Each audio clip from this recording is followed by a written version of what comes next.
I ain't gonna hold you. I just got my motherfucking money in from that motherfucking UFC lawsuit, though.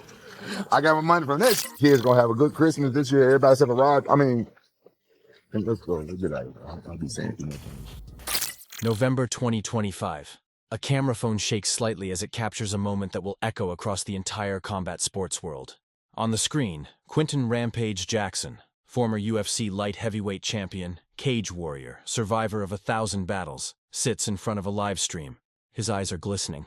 Not from pain this time, not from another knockout or another loss, but from something he hasn't felt in over a decade. Relief finally arrived. The settlement payout. After years of fighting rooms instead of cages, justice has a dollar amount to it. And as Rampage's voice cracks emotion, as he thanks his fans and talks about giving his kids a real Christmas, millions watch. They don't see a fighter celebrating a comeback. They see vindication. Over 1,000 fight this. Underpaid, exploited, forgotten. But today, someone finally paid attention. The $370 million didn't appear overnight. A legal war that began in December 2014, when a group of fighters led by Kung Le stepped forward and said what everyone already knew, but no one speak. The UFC was a monopoly. They controlled everything. The contracts, the opportunities, the money. Fighters locked into exclusive deals that them prisoners of their dreams. You couldn't negotiate, you couldn't leave, you couldn't fight anywhere else. And if you tried, you were blacklisted, buried, forgotten. The lawsuit all bare. Internal emails surfaced. Cold, calculated strategies to press pay and eliminate competition. Expert economists testified that in a fair market, for 20 to 30%. That's not a rounding error. That's a life. That's a future stolen. The legal system moves slow, painfully slowly. But in 2023, something extraordinary happened. A Las Vegas jury looked at the evidence, looked at the fighters and said, guilty. UFC had engaged in ballistic practices. They had suppressed pay. They had controlled the market. Victory. But then came the appeals. The technicalities. Judge Richard M. Bulwer had to reduce the damages due to fed limits. The first settlement offer, $335 million, was rejected in 2024. The fighters held the line. They demanded more. And in September 2024, the final number was reached. $370 million.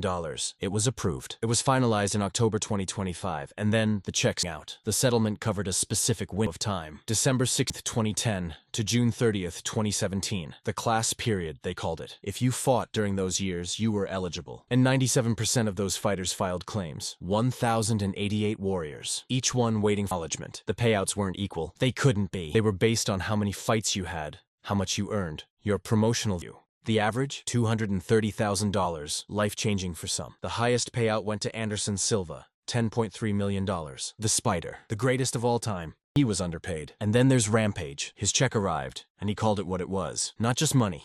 Validation. When Rampage turned on that live stream, he wasn't just celebrating a payday. He was celebrating survival. His voice trembled as he talked about his kids, about Christmas coming, about finally being able to breathe. His son, Rampage Jackson, was facing felony charges. His family had been through hell. And here he was, a legend of the sport, struggling to keep his head above water years after fighting prime past. This wasn't a fleet of cars. This was about dignity, about closure. About a father looking his children in the eye and saying, we're going to be okay. The financial relief, yes, but more than that, it was emotional closure. Proof that his pain, his sacrifice, his years of feeling discarded, they mattered. Someone finally admitted it. Someone finally paid. But while the ghosts of the past were finally being paid, the UFC was printing money. In the same breath that Rampage celebrated his settlement, the UFC announced something staggering. A $7.7 billion media rights deal with Paramount Global. 7 years, $1.1 billion annually. That's double what the ESPN deal brought in. The landscape was shifting. Events would now stream on Paramount Plus, with select broadcasts on CBS. For fans, it was a win. Cheaper act $8 to $13 a month. But for fighters, the celebration was muted, because everyone knew what this meant. The UFC was getting richer, exponentially richer. And the fighters? Well, we'll get... Yesterday,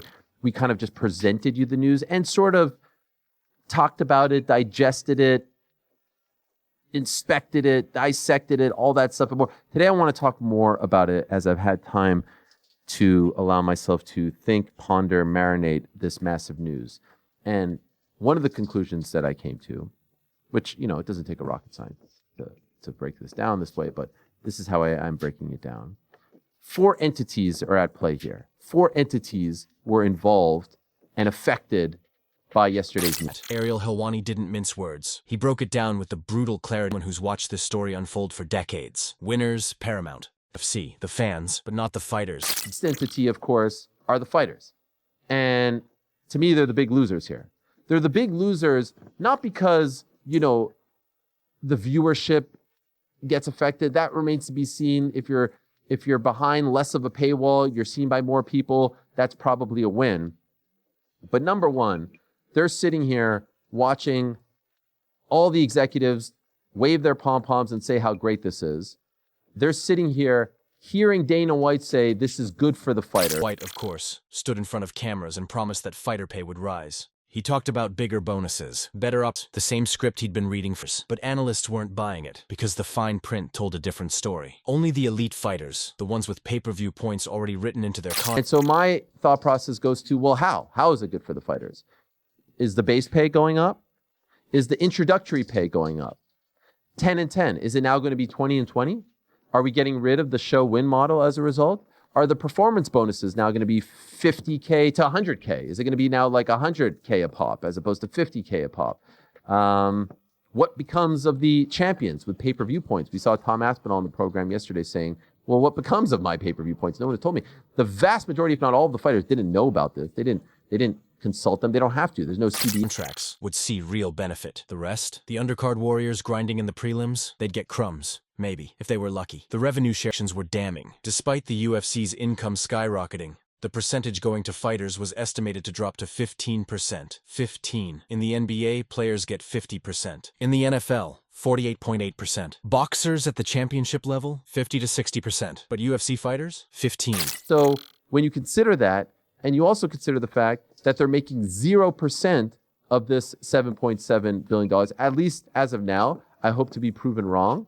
0% of that ad revenue as well, when NBA players, for example, make 50% of the TV revenue and the overall revenue, I should say. And as a result of the TV revenue, the salary cap goes up and all these things are moving up, which benefits the players. If I'm a fighter sitting back and watching this, I'm like, well, how exactly does this benefit me? How is this actually better? Dana White has never been one to back down. His defense was immediate and emphatic. We make fighters money, he declared. He pointed to the numbers. $300 million in total fighter payouts in 2024. Proof, he said, that the UFC care of its athletes. But critics weren't impressed because the issue isn't the total amount. It's the base pay. And that number hasn't moved in over a decade. Inflation has risen. The cost of training has risen. The cost of living has risen. But the amount a preliminary fighter makes to step into the cage, $10,000 to show. $12,000 if you win, same as it was 10 years ago. People like to push the buttons and talk about fighter pay, and you don't ever see us coming out and talking about it or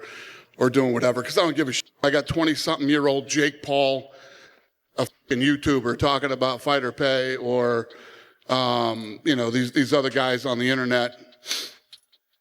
We know what the hell we're doing over here. And at the end of the day, my philosophy is always this: it's nobody's business what these fighters are making. None of these guys are under some type of gag order in their contract. Any fighter on the roster can come out and tell you guys what they make. Dana talks about the total pot growing, but he never talks about that pot is divided. Because if he did, the math impossible to defend. Let's talk about what $10 to $12,000 really means. You train for 8 to 12 weeks. Full time. You pay maybe 10 to 20 of your purse. You pay for your training partners, your nutritionist, therapy. You pay for your flight to the fight, your hotel, meals. You pay tax, federal, state, local. By the time it's all done, many fighters walk away with almost nothing. Some walk away in debt. 40% of UFC fighters have second jobs. Stipe Miocic, a former weight champion, still works as a firefighter. Think about that. A man who held the most prestigious title in the most dangerous division in the sport, and he needs a second job. This isn't glamorous. This isn't wealth. This is survival disguised as glory. Rampage didn't just celebrate his settlement. He used his demand better for the fighters still in the cage.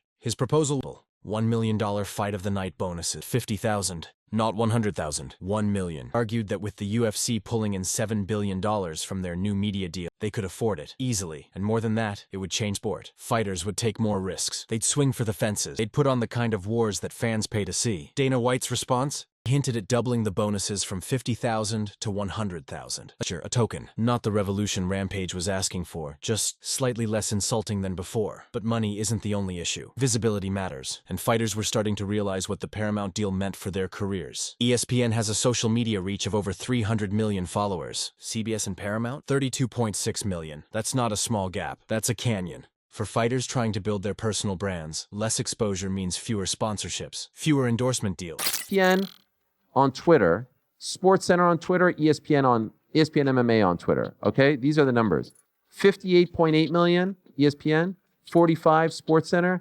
ESPN MMA 1.6. Compare that to, say, CBS, Paramount Plus, CBS Sports.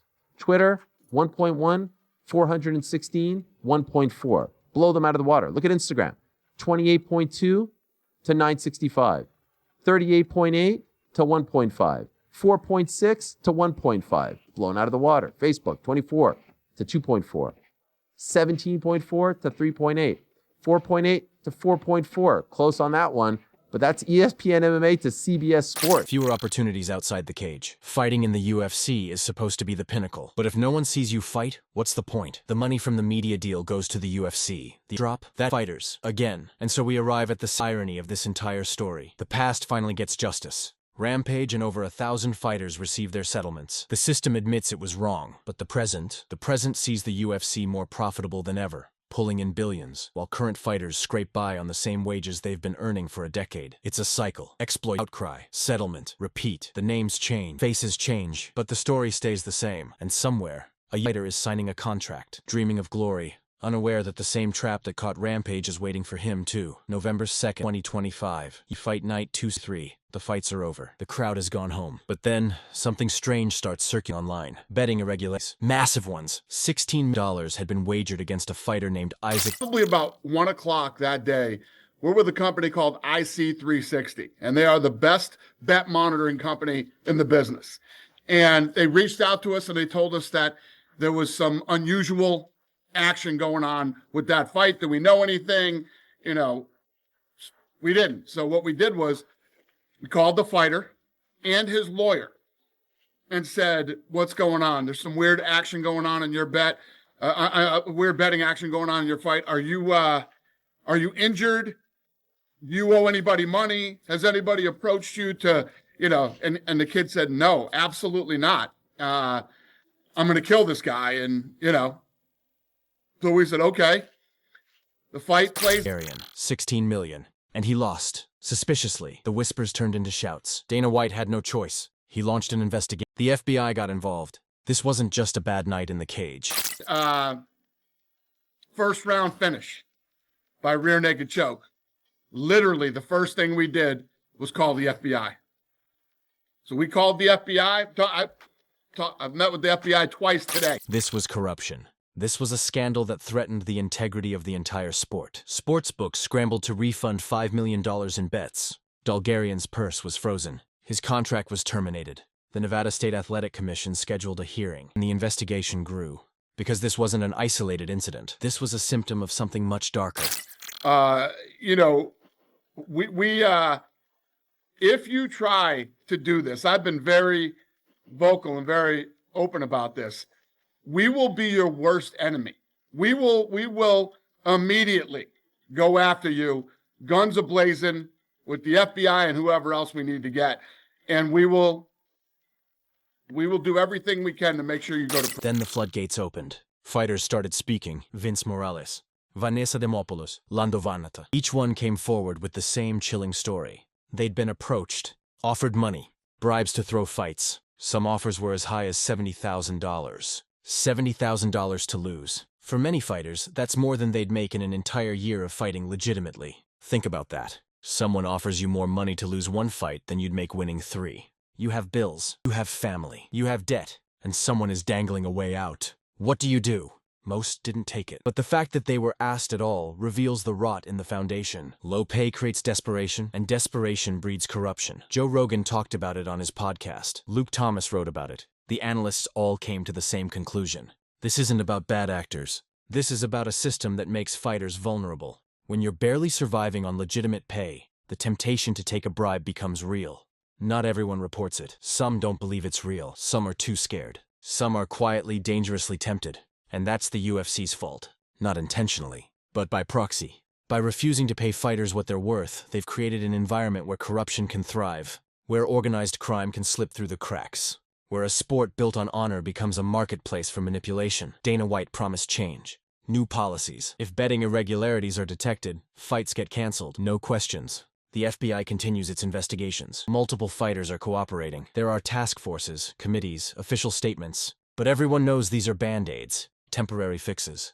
The real solution is obvious. Pay fighters enough that they're not vulnerable. Pay them enough that a $70,000 bribe looks insulting instead of life-changing. But that solution costs money, and the UFC has shown over and over again that it prefers to hoard that money rather than share it. So the cycle continues. Investigations, suspensions, promises, and underneath it all, the same broken system. This isn't even the first time. In 2022, the James Krause-Derek Brunson betting scandal rocked the UFC. Different names, same story. Suspicious bets, investigation, public outrage, promises to fix it. And then, nothing. The vulnerability remained. The desperation remained. And now, 3 years later, we're here again. Because the UFC didn't fix the root cause. They pruned the branches and left the tree standing, and so it grows back. Darker, stronger, more brazen. Step back. Look at the full canvas. Rampage Jackson celebrates justice for the past. The UFC celebrates record profits in the present. And active fighters are left vulnerable, underpaid, at risk of corruption. The settlement helps the ghosts. But the living, they're still bleeding. The past gets closure, the corporation gets richer, and the fighters grinding on the undercard get offered bribes because their legitimate pay isn't enough to survive. This is the price of glory. This is the business of violence. And unless something fundamental changes, this story will repeat. Different faces, same tragedy, and the legal battles aren't over. The Johnson class, fighters who competed after 2017, are still pursuing their own case. It's an early discovery. It could take years, maybe a decade, but they're fighting. Because they learned from Rampage and the others. They learned that the only way to get justice is to force it, to drag the UFC into court and make them answer. The system won't change willingly. It has to be broken, piece by piece, settlement by settlement, until one day maybe, fighters are paid what they're worth without needing a lawsuit to prove it. This is the story of the UFC in 2025, a story of celebration and corruption, of vindication and vulnerability, of billion-dollar deals and $10,000 paychecks. Rampage Jackson got his settlement. Justice, delayed but delivered. The UFC got richer, $7 billion richer. And somewhere tonight, a fighter is training for a prelim bout, earning less than a teacher, wondering if he should take the call from the man offering him $70,000 to lose. This is mixed martial arts, the most exciting sport in the world, built on the backs of warriors who are barely surviving. The cycle continues. The tension remains. And the question echoes in every cage, every contract, every desperate fighter's mind. When does glory become worth the price?